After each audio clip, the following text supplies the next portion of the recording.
Good morning, ma'am. Good morning, everyone. So for today, we will be tackling about the part of the common ratio, in which is the payout ratio. So what is this all about? So the payout ratio measures the proportion of a company's earnings that is distributed to shareholders as dividends. So the payout ratio shows how much of the company's profit are given to shareholders as dividends. So it also reflects the company's approach to balancing profit distribution and reinvestment for growth. So it shows how the company splits its profit between paying shareholders and reinvesting in the business to grow. So as assists investors in understanding the dividend policy and reliability. So this one, it also helps investor know how the company handles dividends and if they can count on them. So it also helps in assessing whether the company prioritizes growth or income distribution. So it shows if the company focuses more on growing the business or giving money back to shareholders. So payout ratio provides a snapshot of how earnings are utilized. So it gives a quick view of what the company does with its profits. So for the formula of the payout ratio, we have dividend payout ratio equals to dividend per share divided by earnings per share. So for example, if Jollibee is nag-declare og 3.20 pesos nga dividends per share and Jollibee reports nga 6.50 in earnings per share. So the payout ratio is 0.49. So giunsan siya pagkuha. So by using the formula in which is dividend payout ratio equals dividends per share divided by earnings per share. So ang 3.20 ani is mo ni siya ang dividend per share. Then divide nimo siya og 6.50 nga earnings per share. So you get the 0.4923. So for the interpretation, for every peso of earnings, Jollibee distributed 0.49 to shareholders and retain the rest of reinvestment. So the remaining 0.51 is kept by the company for reinvestment, such as expanding operations, improving products, or paying off debts. Implications for financial health. So a payout ratio of 49% shows Jollibee has a balanced approach.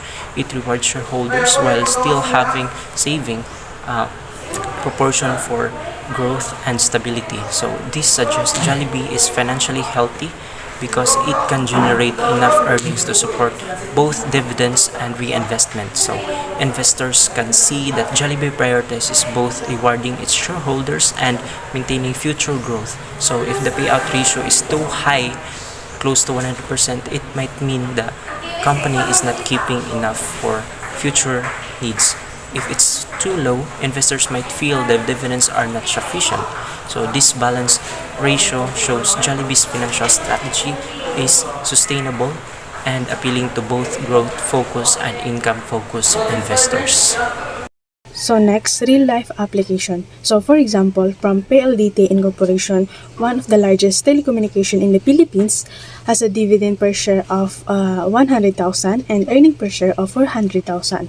So 100,000 divided by 400,000 equals 25%.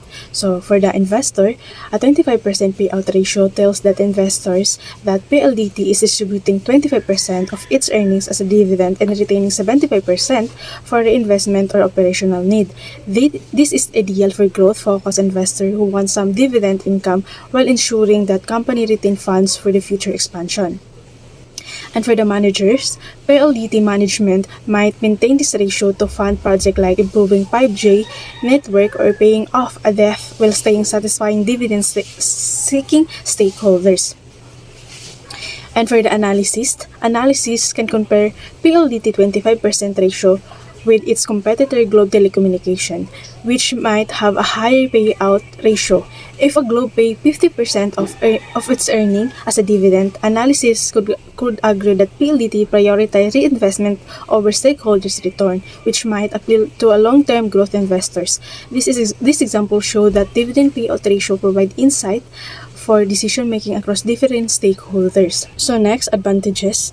Let's provide insight into a company dividend policy and stakeholder returns. It's also simple to calculate and easy to compare across company. It's also useful for identifying dividend sustainability and growth trends.